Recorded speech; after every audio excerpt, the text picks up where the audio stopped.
This is John Drabinski, and you're listening to the Black Studies Podcast, a Mellon Grant-sponsored series of conversations examining the history of the field. Our conversations engage with a wide range of activists and scholars, senior figures in the field, late doctoral students, and everyone in between, culture workers and political organizers, in order to explore the cultural and political meaning of Black studies as an area of inquiry and its critical methods. Today's conversation is with Anthony Smith and Geo Maher, both of whom work as coordinators with the W.E.B. Du Bois Movement for Abolition and Reconstruction School in Philadelphia, Pennsylvania. Anthony Smith is an organizer and educator based in West Philly, whose work addresses police violence with direct action, political education, and mutual aid. Geo Maher is an organizer with roots in liberation struggle across the Americas and is the author of a number of books, including most recently A World Without Police and Anti-Colonial Eruptions. Both Smith and Maher were contributing editors to the Abolition School's publication, Abolition and Reconstruction, an Emergent Guide for Collective Study, published in 2024 with Common Notions Press. In this conversation, we discuss the place of study in political organizing, strategy and education in the formation of political consciousness, and the future of liberation struggle. Ant and Geo, welcome to the Black Studies Podcast. How are you guys today? Doing pretty good, man. Doing all right. Feeling good on this inauguration day. It is inauguration day. A miserable day broadly speaking, but this particular one has its own tenor of misery, its own flavor of misery. But I was really happy, just generally, that you both made some time to talk about the Abolition School for the podcast, because I just think the work you all do is extremely important, and not only important in a sort of broad sort of social political context, but also thinking about the mission of Black Studies is really the kind of work you all do is just so central to what Black Studies has always wanted to do in terms of thinking about the relationship between racial justice and study and culture and political mobilization and all of that. So thanks for making the time. I am actually glad that this happens on Inauguration Day. So we got, it won't come out for a few weeks, but it will at least speak to this particular moment. So thank you. Of course, man. So let me start off with a question about your own development, right? A really kind of a personal question, and ask you, maybe start with you, Ant, and then Geo, what drew you as a political actor and activist and organizer around Black life and justice? And by that, I mean, what were those formative experiences, childhood, education, community experiences, political events that brought political action and concern with Black life together for you? Yeah, I think if I were to start as early as possible, I would say maybe growing up relatively in at least if it wasn't purposeful, then accidentally apolitical spaces. I grew up in a lot of environments where engaging around politics was not normal. So heavy church background. Pretty much everybody on my mother's side and my father's side of the family were heavy into church. Grew up with a very ethos of if you do well, you will receive well, do unto others, things of that nature. Very apolitical things of that nature. And I think that through seeing that was not true, at least in my sort of perspective, that sort of maybe had been the seeds of developing a lot of cynicism towards a lot of the larger structures of my life and then the country that I was living in. I studied abroad when I was in school. I went to Xi'an in China, and I did a sort of travel around the Silk Road. Got a chance to sort of introduce myself to a lot of misunderstandings that I had that a lot of people don't really get firsthand experience. I mean, people do this in many other ways. You go to school, you get friends, you take classes or whatever, but you don't really get a chance to interact with your own contradictions in your life and your worldviews. That was really beneficial to me. And upon coming back to the U.S., I came back in 2014, 2015, to see the largest string of police violence I had ever seen in my life, continuous, daily, almost a new name daily. And this sort of shot me directly into being politicized. So one of the most what I saw on my memories today, all of the social media apps do the memory thing. Yeah. And it was 10 years ago today where I'm like in the middle of like arguing with a bunch of friends about defending the Ferguson and the Baltimore uprisings. Oh. So the Baltimore uprisings are happening a little bit before the time that we're in right now, 10 years ago.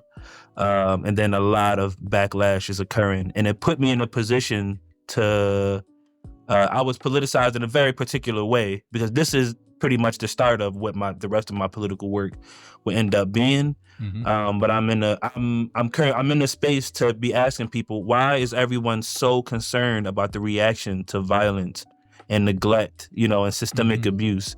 Why is everyone so concerned about that and not the actual abuse and the neglect and the violence itself?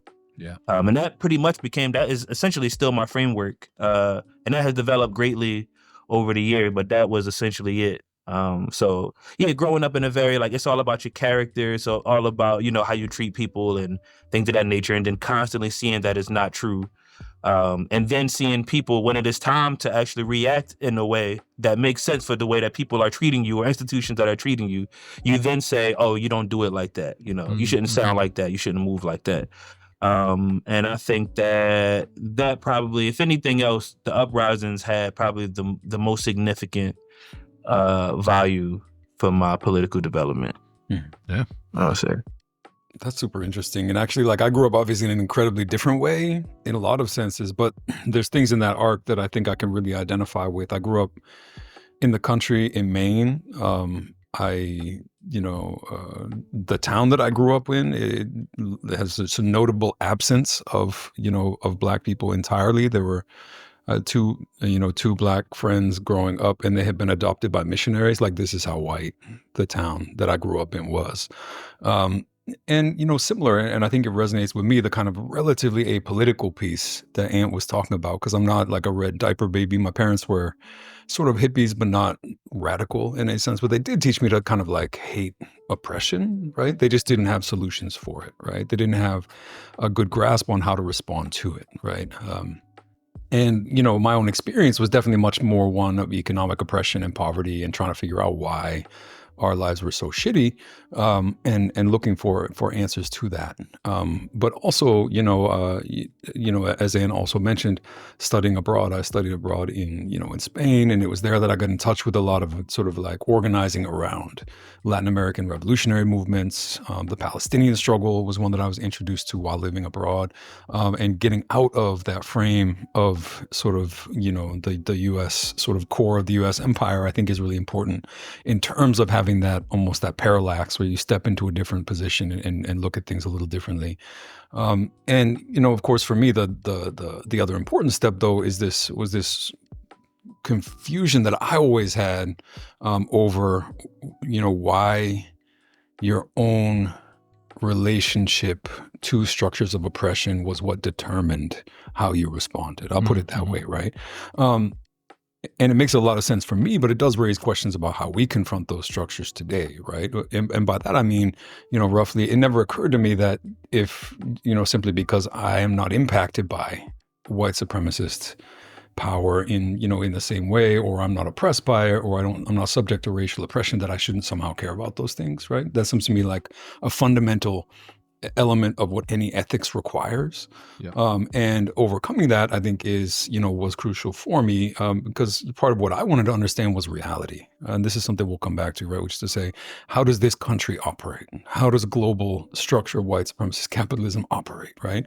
And that's something that happens regardless of how I'm positioned in relation to it, right? Mm-hmm. And the way we then respond, I think, has to get beyond that. And again, like, we don't have to go into it right away, but like that raises important questions about the ways in which neoliberalism structures us today to understand that the only way we can plug into resisting oppression is through our direct relationship to it, which goes from being a strength, I think, of certain kinds of approaches to, to identity, to becoming something of like an Achilles heel at a certain point. Yeah, no, it's interesting that study abroad and the significance of that for both of you. it's a generational thing, man. You had to be like wealthy to go study abroad when I was in college. And then not long after I got out of college, it became more like covered by your tuition. A little jealous of subsequent generations. But I mean, my own moment was that sort of abroad come home. I mean, hearing both of you talk, I remember Gustavo Gutierrez and Jean-Bertrand Aristide coming to campus to give talks, and the way that transported us as listeners to a very different kind of place, even though we were sitting in this auditorium in Seattle. But the way, as a reframing of us as we sat there, right? That, I mean, both of them were very aggressive. They had very aggressive ethics, right? Who are you? What are you doing here? How are you sitting here? How are you positioned, as a form of responsibility rather than identification, like to what you were saying, Gio. And that's like really stuck with me in that, as still a complexity that comes with a lot of justice struggle, like, how to articulate that visceral relation to it when one doesn't share the identity and when one does, right? Solidarity is usually that bridge word, but those moments of being named outside of empire, about empire, right? Being seen from the outside, seeing other realities. This is fantastic. I like these questions in the podcast. It's, how people get into the kind of things they care about. I just think there's so much there. And, you both mentioned, education, right? Being in college, study abroad. And I'm just interested, and this both can be about the sort of origin story, but also in the contemporary and perhaps also about the abolition school. I'm interested in what the role of study is for both of you in your political practice, as well as, what the role is of expressive culture, of art and music, in both your political imaginations and the political practices that you not only engage in, but that you organize around. Maybe start with you, Gio. Yeah, no, it's a great question. I'll take the opportunity to say something about abolition school for sure, because the bulk of my work today is educational work. And it's the first time I can actually say that. I more or less left academia 2 years ago. I sort of got pushed out 7 years ago, but was kind of struggling to stay within it. But I want to be super clear that when I was a professor, the bulk of my work was not educational work, right? And that was fine with me. Like, I did a lot of research, I did, a lot of writing, but the educational piece was never central, right? When I think of moments that I felt the centrality of pedagogy and education, I think of moments that happen outside of the university. And again, I think this opens up really important questions for us and for what it means to engage in Black study today, right? Is that, it's outside of the university that you see really incredible things happening, right? My first experience with that was probably at San Quentin State Prison, right? Where this incredible crew of, at that point, lifers, many of whom have actually been released, who I never thought would be released, were engaging with philosophy and using it to think through their experiences and their lives in profound ways, with a dedication that I'd never seen in the classroom, right? Or in Venezuela, where people were trying to sort of learn just how to read, but also how to use very basic, ideas for analyzing their contemporary reality, right? And we, in putting together the abolition school, or the Du Bois school, which, has now been around for almost 2 years. We're going to our fourth semester. We took this, I think, project on quite self-consciously and in a specific context. This is a little beyond the range of the question, but this is post-2020. This is a moment where there's an upsurge of mass rebellion against white supremacy, one of a series of upsurges, and already mentioned Baltimore, which was actually really crucial for Philly as well.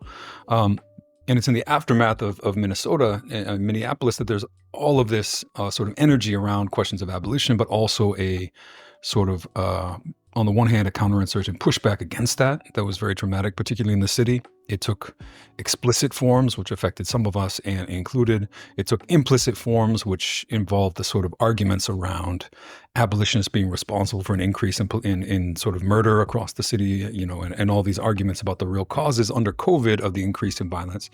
But what we understood, I think, was this need for study and real study, right? And it's not activist training, it's not organizer training, it's study, right? It means studying reality, working hard to understand it, and working hard to develop ourselves and our students as what we call organic intellectuals, people who can engage in that reality, confront it, and develop struggles, against it.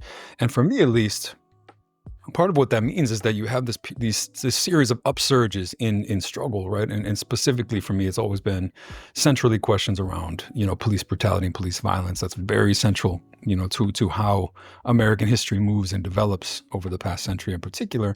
But in between those upsurges, there's the question, what do you do, right? And organizing is one thing, building organizations, and education and building consciousness, I think, is another one. And so we I think, confront that and take it seriously. And, I know Ant will have an answer to, but I do want to point to the fact that Ant is one of the people who's always like, no, this is an educational space. This is a space for real, true study and understanding, right? Moments where the Palestinian struggle is breaking out in late 2023, and we're saying, well, what do we do? Do we cancel class? Do we turn it into an organizing meeting? Do we do something else? And I remember sort of Ant very specifically being like, no, we're here to do this thing, and this thing matters, and that thing is political education. Yeah, so access to education is really interesting, a really interesting topic, because we of course need it, and there are so many demographics who are like historically barred from having like rich educational experiences.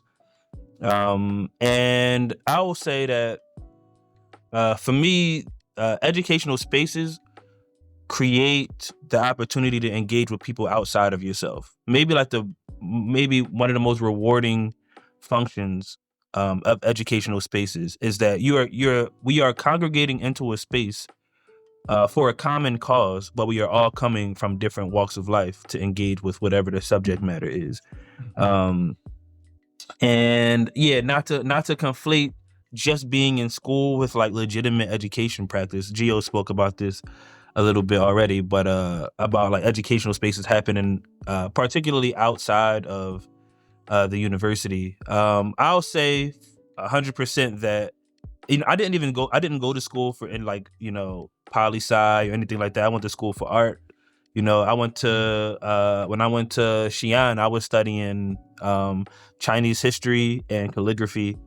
My goal was not to like politically develop myself, and I had not taken any courses in that vein either. And my high school sort of educational experiences was primarily about socialization. Really, it was really about developing myself, finding an identity of self. I'm not like of course, people's experience in school across the board varies greatly, but it just was not the key developmental factor for me. Mm-hmm. But I did the socio-emotional intelligence that I developed around being around people and making close friends.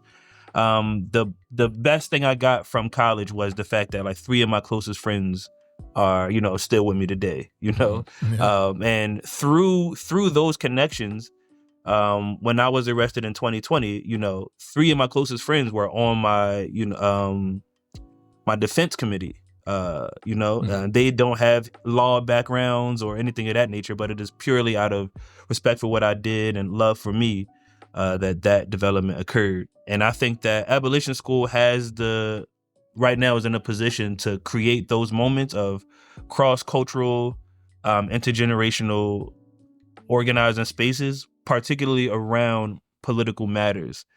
So yeah, I think that to what Gio just spoke about, and Philadelphia particularly, coming out of all of the backlash from the 2020 uprisings, there's been like a crumbling of like the physical political education spaces, and just like the how people prioritize it as like a function.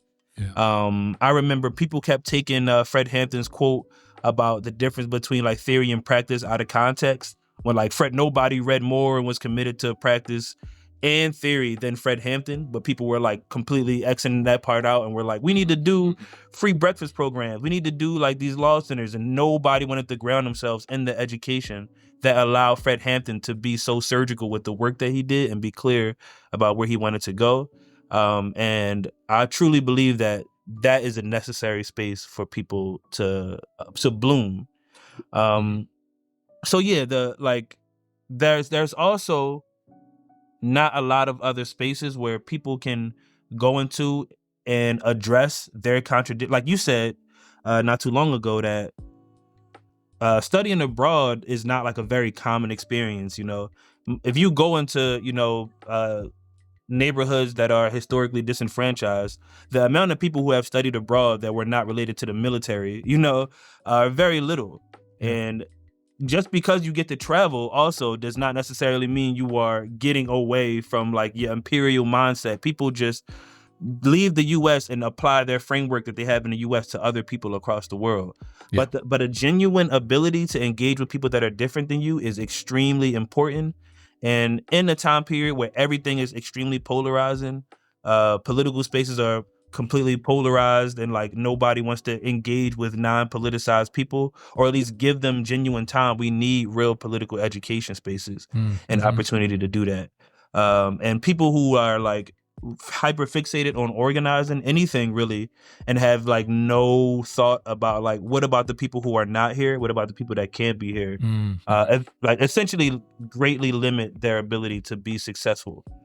Because we are just creating echo chambers across the board, and social media, as we saw with Meta and X, is already capitalizing on this, creating hyper polarized spaces where you're not actually engaging with anybody that you don't already agree with, or it got you like hate, like scrolling, where you just only engage with things that you literally hate, and now you like depressed and apathetic because everything. That's the part nobody mentions when they talk about the echo chamber, is whatever that's like, the inverted echo chamber. Yeah, exactly. The engineering to make you pissed off. Yeah, exactly. Yeah, that's not real engagement. Like people engage with the worst of the groups of people that they've ever seen before, like all day, and then they go into real life and like, wow, I can't believe people are like this. No, you have to talk to real people. You need like legitimate engagement opportunities. And not too long ago we saw sort of like this ridiculous discourse between like Black folks and Palestinians around the election,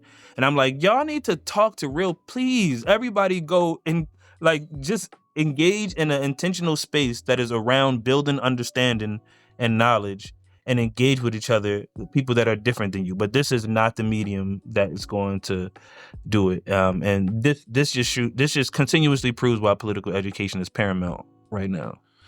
And it's interesting to hear, and Gio, when you said, creating or cultivating consciousness, right? And then you talking about how this cultivation of consciousness is political consciousness. That is political consciousness with other people, and that sense of the in person. Because part of also what you were talking about right there, Ant, that really struck me is just how isolating. And you all were in College Park at University of Maryland in the fall, and we talked a bit about this in person, about how isolating these moments can be, right? Whether it's inauguration day, election day, a catastrophe of any kind, which is, look, that's like a daily occurrence at some level. It can be isolating, but that moment of study, right, that is collective study, that's a whole different idea of like what it means to encounter these moments of despair, and not just counter it with sort of words or thoughts of hope, but actual like contemplation, argument, consideration, and so on. And I'll link to it in the little bio part that comes along with the podcast, link to the reader that the school has. And I was interested in do art and music factor into this moment of political education? Or, because the reader is a reader. I mean, it's theoretical texts, historical texts, political program text, testimony, and so forth. But I'm interested in the art and music dimension. Yeah, I mean, it's a great question, and I think there's lots of ways to look at it. I know it's important to all of us involved in the school.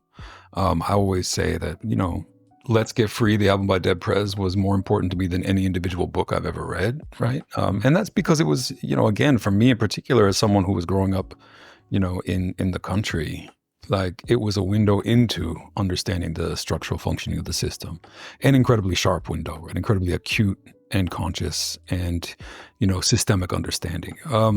And That's definitely a piece of what we do, right? Like the role of art, and the role of music. We're always looking for ways to understand political education as encompassing those elements, even if small amounts of reading are crucial to what we do, as well. And it's not a lot of reading, right? It's short little texts, and we use them through collective conversation.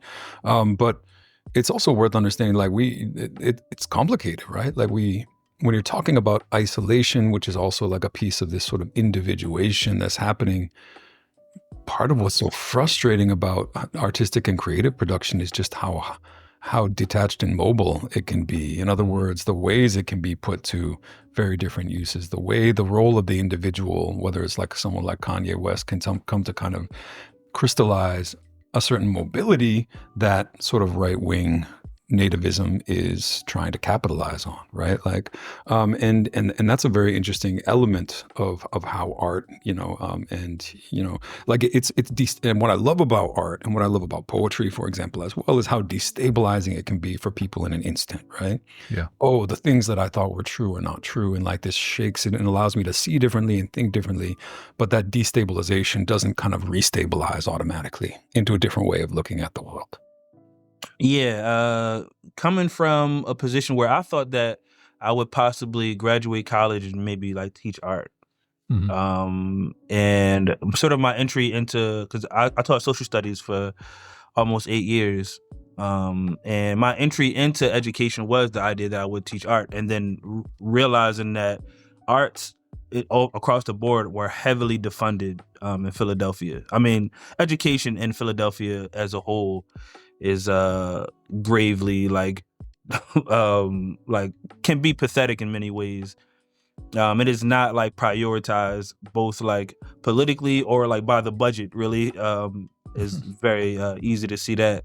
Yeah. And knowing that how integral the arts were to creating sort of the counterbalance to this isolation, Mhm. this inability to like engage with others, like this very cold, hard, like go to college and study and things of that nature. But here is this humanizing like glue to put people together around their cultural experiences, around their histories.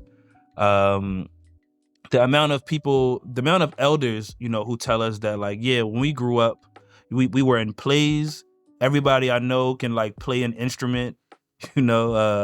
People sang in whatever sort of all of their religious circles. People have like talents that are utilized. These are things that like give you a sense of purpose, and sense of community. And these things are disintegrating because they are not prioritized in budgets. They're crumbling. Philadelphia has an enormous amount of closing schools or schools that are underfunded. And I think that the arts had plenty of opportunity to be stepping stones into community organizing and to real authentic grassroots organizing as well. Yeah. People who have been together, who have developed history around each other and are engaged with each other. And that sort of, with that closing, you have to sort of seek other ways to like be around each other, and those things are not necessarily as wholesome or warm. And yeah, I think that there's a great need for arts. But as Gio has said, they pretty much have to happen simultaneously. So what was happening also is that you cannot develop arts programs in the same way you can't develop sports programs without some level of political consciousness that needed to be there. In many spaces, and where young men in particular are being developed to be athletes, they are developing the worst sort of political ideas ever. And like Yeah. a bunch of studies are coming out talking about like young men becoming more and more conservative, right? And this is also happening in art spaces where people are developing arts. We have more musicians, and these are like either like politically, I don't know, foolish people to best case scenario, they're politically foolish, and they're just straight up like ops. They are enemies, like essentially. Yeah. And they have record deals, or they have like influencer status. They have hundreds of thousands of followers on whatever platform, and they are propelling ideas that are legitimately harmful.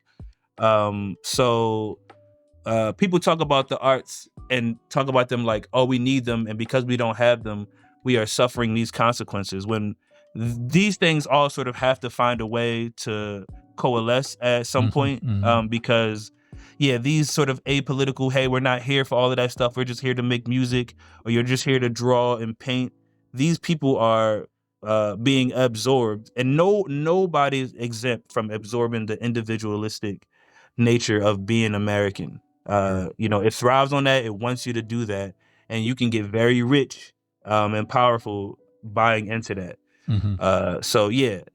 It's not that we don't need arts, nor do we need to like maybe lessen our focus on like really focused and unwavering political education. These things just need to find places where they exist together. And people like Paul Robeson can show you the benefits of doing something like that. Yeah, no, this is great. Thank you both. That was really interesting. Glad I followed up with that. That's a lot to think about. And, just to sort of make a rough transition, I mean, maybe you've both already spoken to this, but let me just ask it directly. What do you think that your organizing and activist work, the Abolition School, but also your own individual investment in the school and other projects, what do you think your organization and activist work says about the most pressing concerns in Black life today? Maybe start with you, Gio. Yeah, I mean, it's a really big question. My first inclination is to sort of think in terms of the long historical terrain. Maybe that's characteristic of, of approaching these things, right? Because I think it is, we need to think about these long-term shifts and transformations, right? We need to think about the ways in which you have multiple things happening at once, one of which is the sort of course, slow, partial, dialectical progress toward Black freedom, right? Toward a formal understanding of equality, in which the abolition of slavery is one piece, in which the civil rights movement of the mid-20th century is another piece, all of which are driven by struggle, but also confront, not only resistance and white supremacist resistance, but also confront in the long term processes of recuperating those struggles and turning them into their opposite, right? So that's all to say that part of what I think underpins my vision, and in many ways the vision of the school, is that, important things happened in 1865 and 1965, but not everything, right? And I think that does distinguish the way we look at things from a certain maybe pessimist vision in which nothing has changed, but also from a very liberal vision in which, we've already reached this period of equality, right? But what then happens in the interim, right? And you have a lot of narratives around this sort of growing sort of chasm between the so-called civil rights generation and the so-called hip hop generation. Of course, now these are old terms, right? Because now we're talking about, decades of even kind of newer generations. And what is the basis of that distinction, right? It's the incompleteness of what happened in 1965. Yeah. And again, the contradictory nature of the way it played out, right? Paradoxically, this is nothing new, but paradoxically, one thing that white supremacy and segregation did was to hold Black community together and to create a sort of forced unity. And many people, I think, Kianga's book on, for Black Lives Matter, Black Liberation is really great on documenting the disintegration of this, right? Paradoxically, in the period in which, Black freedom is accomplished, or Black self-governance, right? In the terms of mayors being elected and other things. And, in this really sort of, small at first and then increasingly wide gap between the vast majority of poor Black working class people and the small sector of those who, as Dan was pointing toward, right, who get and derive benefits from embracing elements of the system, capitalism in particular, but also increasingly imperialism, right? And we see this, creeping back in. And this is I think the historical, terrain, and it's the terrain on which you have, very unsurprisingly, an escalating cycle of struggles against white supremacist police violence, for example, among other things, right? And poverty and continued segregation in a context where, on the one hand, it's very difficult, or it's more difficult, I should say, to identify those because they're, because on paper, there's political equality. On paper, we have the same rights. And yet we know that, a Trayvon Martin and a George Zimmerman did not enjoy the same rights to stand their ground, for example, because the law sort of upholds and reflects this sort of false equality. And what that translates to as well is this, incomprehensibility between, again, it's posed as generational, but it's not strictly generational, mutual incomprehensibility between people who are still very much suffering material consequences of white supremacy and capitalism, and those who can't understand that and don't want to understand it and are benefiting, and some of whom may be benefiting, I should say, directly from it. And that's part of the historical terrain, right? It manifests in a whole bunch of ways, right? Our historical solidarities are getting scrambled. I think a lot in the present. Trump is very much a symptom of this and a driver of this scrambling, right? The degree to which he's trying to build a multiracial far right that's able to uphold and perpetuate the power of the right moving forward in a context in which, old white men are not going to be a majority, is sinister, but also very effective. And in which this coincides with, I think, ostensibly radical but damaging ways of I'm trying to understand this scenario. And I think there's lots to be said here, but those kinds of approaches to thinking that say Black American life should be understood on its own as separate from the global struggle of the third world, or even separate from the global sort of legacies of slavery and the internationalist movements that those underpin, I think is really crucial. And we make internationalism very central to what we do, in part because in this context we find so much anti-internationalist, anti-solidarity, rhetoric, much of which is couched in radical terms, right? Much of which tacitly embraces the sort of Trumpian narrative that, say migrant workers are hurting Black workers, which is absolute bullshit, right? Which is a fundamental misunderstanding. It's the same misunderstanding that was deployed against, enslaved people to say we shouldn't abolish slavery because then we'd be competing with those people, not realizing that the actual competition is with the system of enforcement, right? Which is the same question today. And so I think that internationalist piece, I think, is really crucial. And something that, again, to circle back to the question, is obscured by the way that this historical development, has emerged over time. Yeah, great. That's interesting. Yeah, I like this question because it asks Abolition School, which I don't think anybody could consider a Black organization or like a Black-led organization, but it's what can organizations do? What can structures do, even if they are not Black-led or Black-ran, to impact Black life? Mm-hmm. And this is an issue that any sort of progressive or so-called progressive or leftist space needs to confront at some point. Particularly if you are operating in majority Black cities, because there will be spaces where Black people will develop and run and organize amongst themselves, right? There are people who maybe not even antagonistically would not be a part of something like the Abolition School, but will decide that I would rather spend my time around my people. I would rather be in community amongst my people primarily. And some people who are just not really super invested into like cross-cultural organizing or experiences. And they have extremely valid reasons for not wanting to do that. And still, even so, that's the case.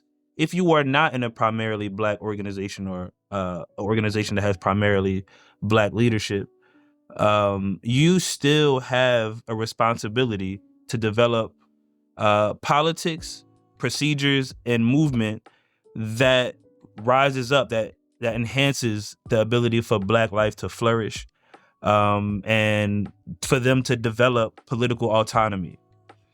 And Abolition School, what our role is to essentially create the consciousness that Gio mentioned earlier that will allow Black resistance to really bloom.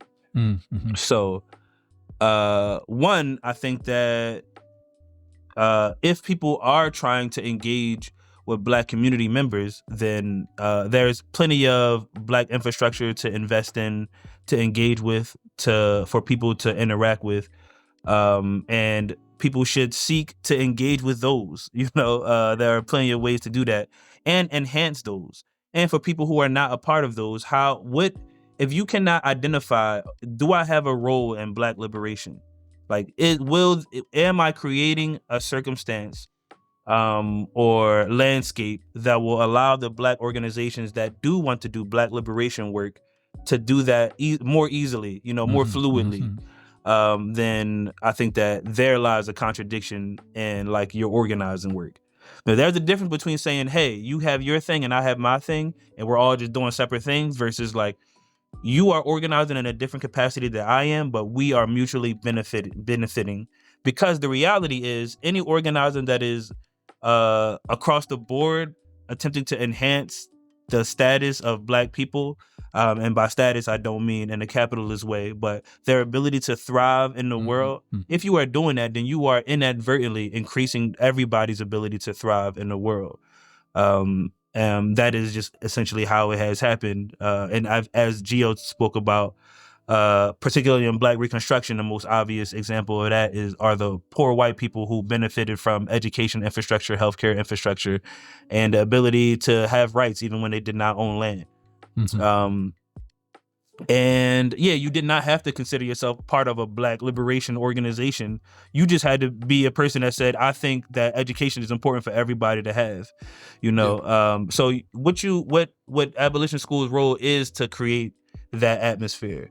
And I think that right now in particular is extremely important for every structure to re-examine how they are interacting with this piece, because there's a very difficult moment that we're in now where neoliberalism is really conflating what progress is, what cross-cultural like movement work is. I mean, cross-cultural like movement work is not like getting a Muslim woman, a Black dude from like the worst hood you could think of, and some liberal white person to like all run on a Democratic ticket. Like that is not what like the ultimate goal is. It's not a college catalog photograph. Exactly. On the on the study abroad page or whatever like school thing they have going on. But are we legitimately enhancing people's ability to organize and strengthen each other?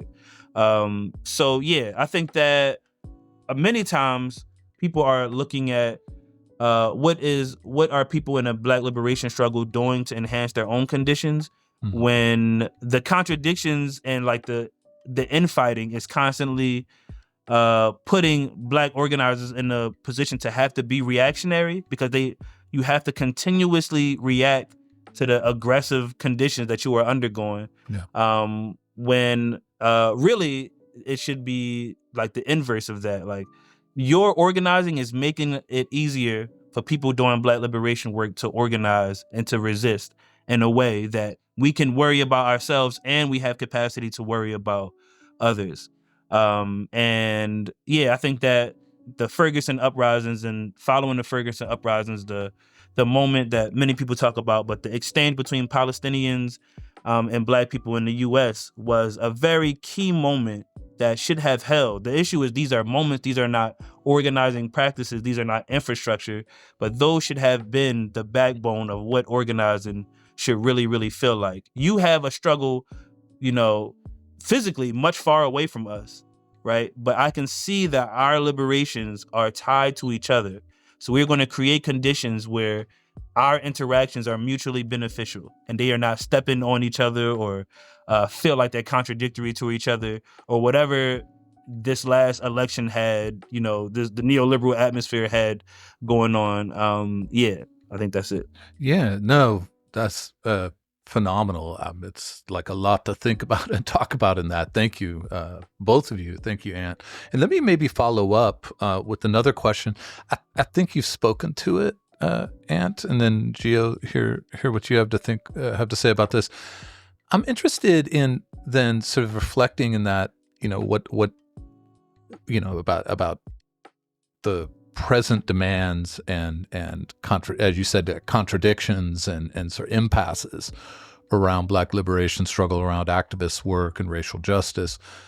What do you think that helps us see, or what do you see as historically what Black politics has done well, but also not done particularly well. In some ways, you may just say, well, just dial back, 2 minutes and listen. But just to ask it directly, what do you think's been done well, and what do you think's not been done particularly well in political history? Yeah, I think the reality is that the development of Black politicians is a neoliberal advance. At a certain junction in history, you have what we have now is probably the most maybe like political or like official, I would say, political representation in either party in various cities across the country than we've like ever seen before.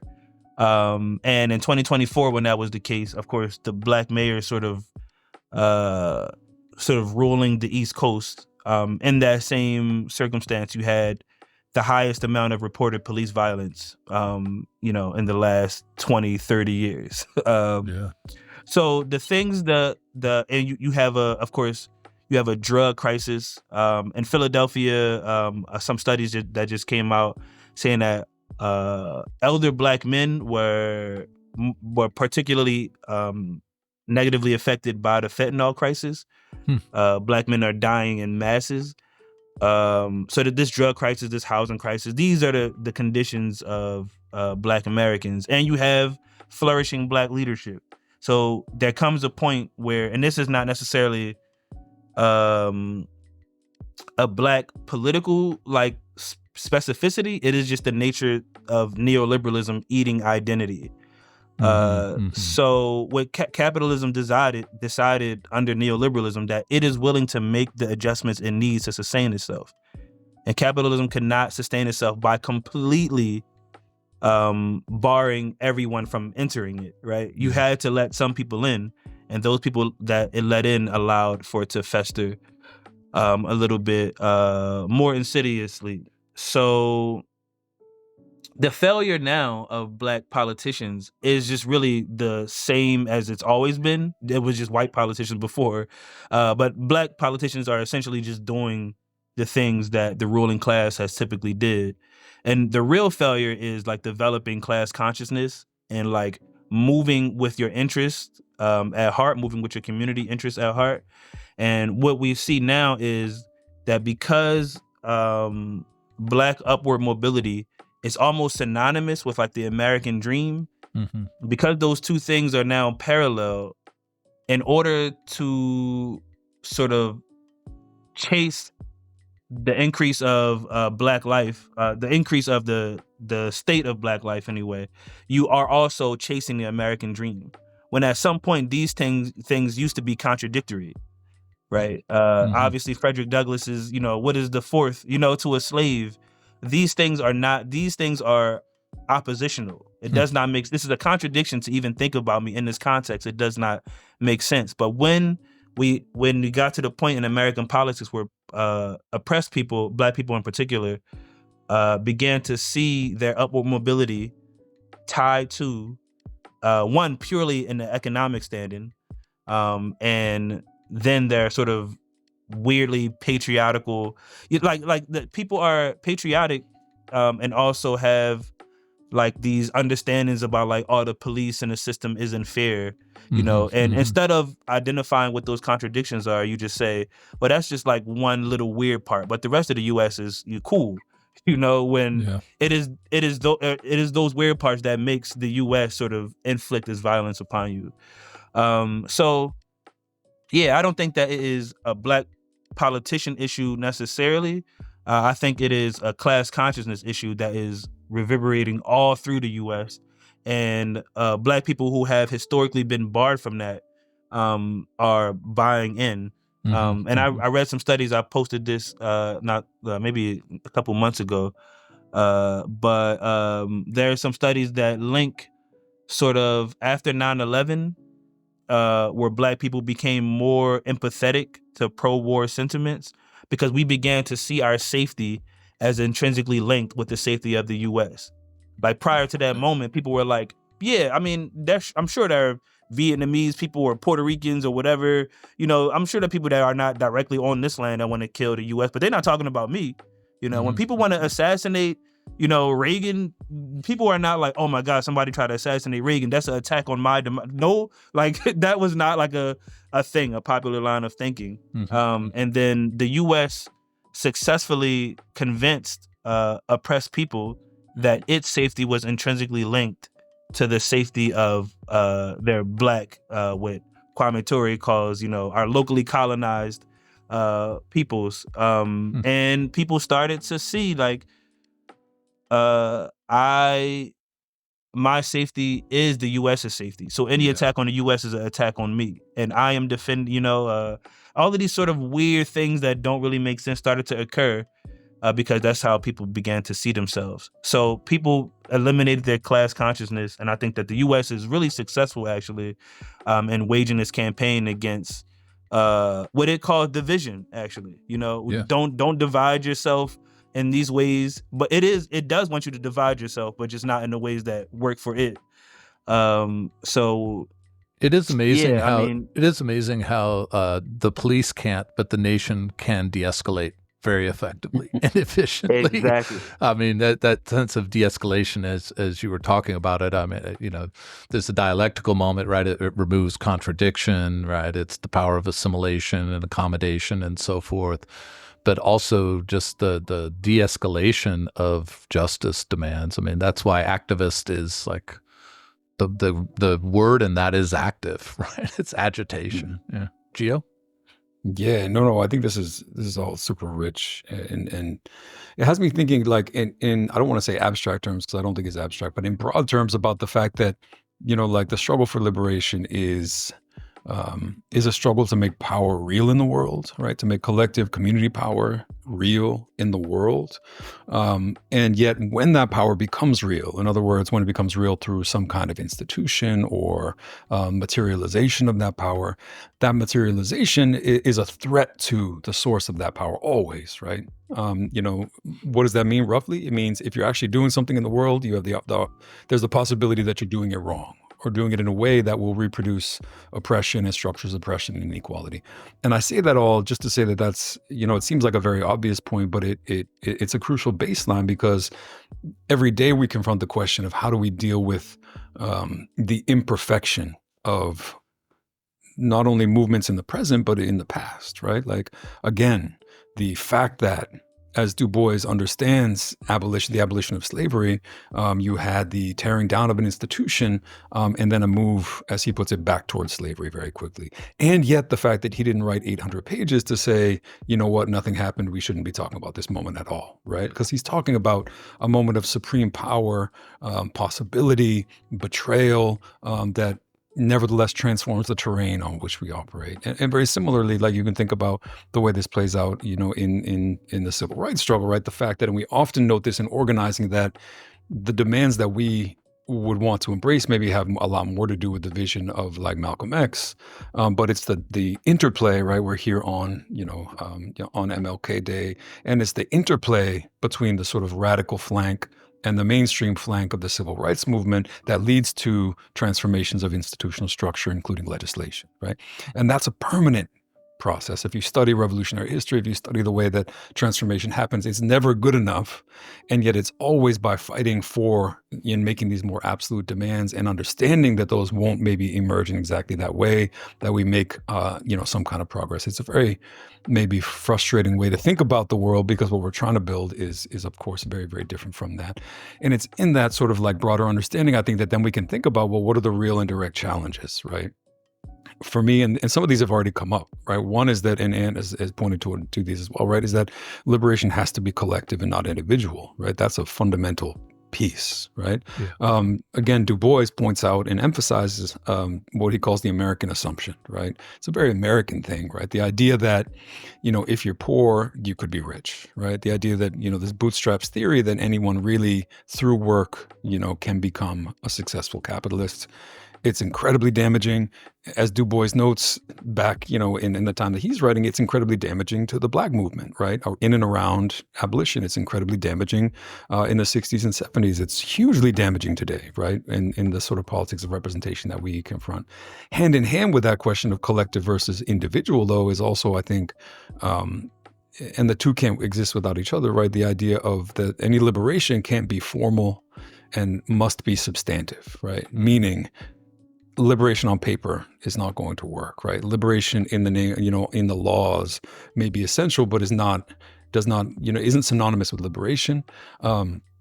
Again, I mentioned sort of Trayvon Martin, of course, being subject to very unequal substance of the law, even though the law on paper seems universal. We think about the ways in which, the formal right to vote means very, very little in a context in which it's not connected to material rights. And here's where liberalism is systematically, a failure, which is to say this desperate attempt to keep the material and the political separate from each other, or the economic and the political, right? When we say abolition must be Reconstruction, that's part of what we're saying, right? Like, which is to say, part of what happens in 1865 is the formal withdrawal of one institution, but the maintenance of all the others, right? And the maintenance of all of the material incentives, which leads, landowners in particular to look for new ways to enforce the extraction of labor, right? And that demand, that capitalist demand gets around and circumvents the law, it transforms the law, and is sort of always looking for new ways to do that. And so you move from, people who are free, but like don't have anywhere to work, don't own any land because they weren't given any sort of the material foundations of freedom. And, you can trace very easily from there toward, the continuity of these carceral institutions that we kind of confront today. So thinking through those things, I mean, that's all to say, I think it's important to understand that things happen on this kind of material terrain as well, right? And I already mentioned Kianga's book about, from Black Lives Matter to Black liberation. And I think it's essential to understand that, part of what she tells is the story of the failure of the sort of Black mayors of the 70s and 80s. But at no point is the argument, well, this was a stupid thing to try, right? Point was like, listen, like this was a thing that people really embraced because they thought maybe it would work. They had reasons to think that, although even in retrospect, we can see some of the dangers of that and the traps that posed. But the point is that we're fighting on a material terrain. Again, I hope this doesn't all sound really obvious, but it's, again, every day you confront the question in organizing in particular around, and in education, right, political education, around how do you deal with people who you think don't have perfect politics, and how do you deal with people who you think don't have perfect consciousness, right? Yeah. And you deal with things like, well, we're fighting for abolition, so if you're not for abolition right this second, then fuck you, right? Or you want to reform this or that piece, or if you want to embrace non-reformist reforms, right? Or if you want to defund the police, that's not radical enough, right? And we need a way to make these changes material in the world. And we need a way for movements and organizers to gain that leverage to do that. But, without the expectation that this moment of liberation will come all at once. We need to follow the parameters of what it would mean to be truly liberated, not be fooled by the American assumption that says that individual liberation is what constitutes freedom, and work from there. I love that. This is both of your responses to this last question is just, this like so much to think about. So I just want to actually just say thanks. I know everybody who listens to this a lot is going to stick with people to think about. And that problem of, how to think collectively in a culture that has collectivity at its margins at best is just, that's work.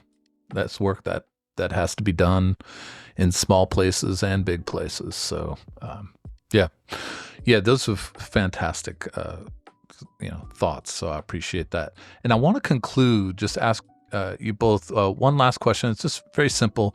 What is the one issue or question that you'd like to see activists and organizers asking? Maybe start with you, Ant. Immediately, the first thing that came to mind is, how do we get young people? How do we create, one, intergenerational organizations, and two, primarily, the first thing I said is, how do we catapult young people into organizing spaces?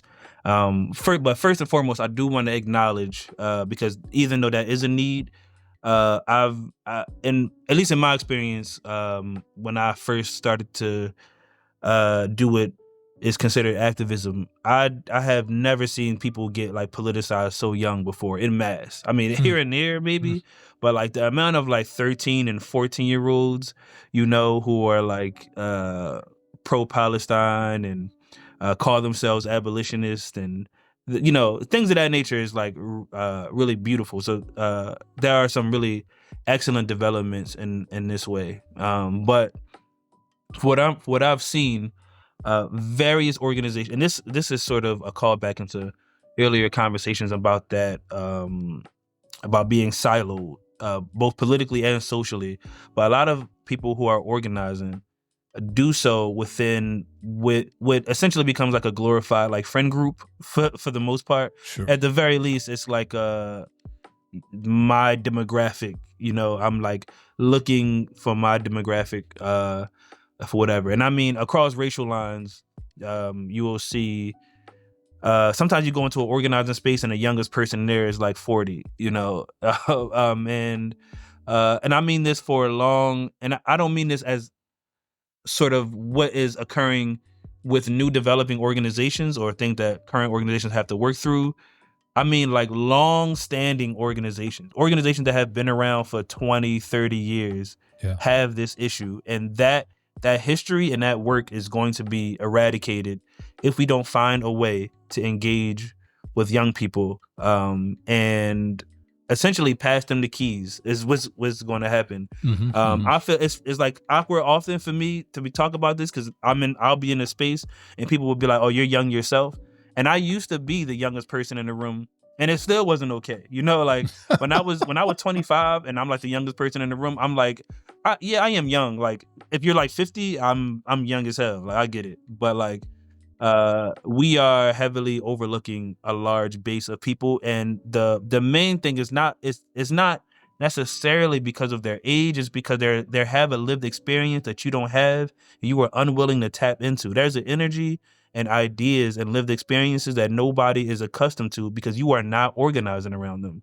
You straight up don't understand like the political priorities of an 18-year-old. You don't know unless they're in academia, which is a complete different world from like the rest of, how people are living. Not to say that if you're 18 and 19 in college, of course, that is a very important base of organizing like muscle. But there are people who are not in academia who like live regular lives, people who graduated high school and work jobs to take care of their children or pay their bills, and they are just completely not engaged with, and you are not going to win a struggle like that. My main thing is, and you can expand that to many things, people with disabilities, people who have differing migrant classes, or states, like their statuses for their immigration status. Like these sort of elements in popular organizing spaces where they are extremely marginalized. If you're in an organization and you're like, yeah, we got one like 20-year-old here, man, we doing pretty good. We are really missing the mark. Because again, it is not, and this is what identity politics does. Yeah. It assumes that, okay, I did get the 20-year-old, the 21-year-old, I'm doing effective organizing.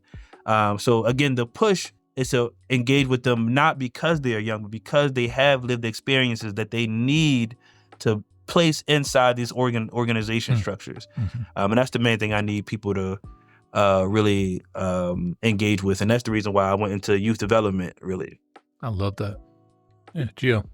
Yeah, no, it's a great question. I definitely share Ant's, I don't know if you would call it an optimism, but at the very least, like, and again, I think this is grounded in material reality, right? Young people's lives have not held the same promise they were once sort of like, had access to, or some had access to since 2008 in particular, right?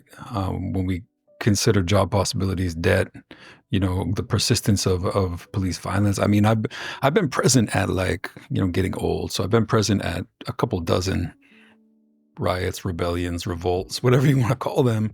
And never before 2020 have I seen people of that age targeting with such surgical precision the people that they understood to be their adversaries in this struggle, right? Meaning police. It wasn't just like breaking windows or this or that. It was a real clear understanding because, of course, these are, people who have grown up, seeing seeing this happen and seeing struggle, right? And hearing about struggle and having Ferguson and Baltimore as, as background to this. If we're talking about one thing that I think want people, to think about today, I think I would say, right, it really is how, I don't know how the best way to phrase it is, but something along the lines of like, how is it that I can see someone else's experience through my own eyes or see my own experiences through the eyes of another, right? And, I often think in terms of like these sort of mirror metaphors is like, what is it like, how is my experience reflected through the experiences of others?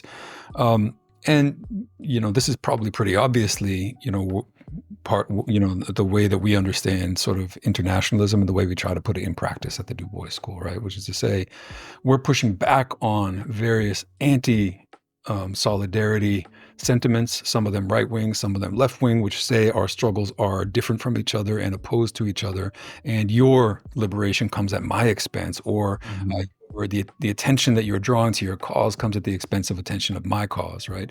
Or, and we see this very often in different communities, right? My struggle is the truly and singularly radical one, that needs to be at the center of everything. And in this context, part of what we do is to not only study internationalism, which we do, right?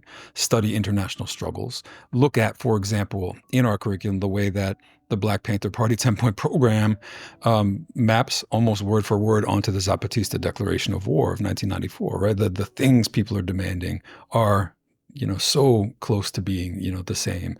It was hugely important for me that I was sort of living and working in Venezuela with revolutionary movements and specifically with communities that were building armed self-defense against the state and capitalism, and thinking about the fact that, when I went back to, the U.S., it was to Oakland where the Black Panther parties, had been demanding the same, right? Mm-hmm. Trying to build the same.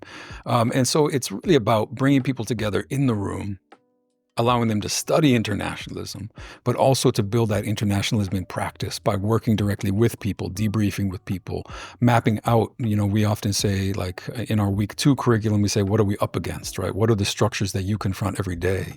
And people map them out. And then they see what other people are confronting, and they see the sort of like relationships between these structures, these oppressive and carceral structures that they confront. And they understand and begin, and this is our job, right, to help them understand the way that they fit together.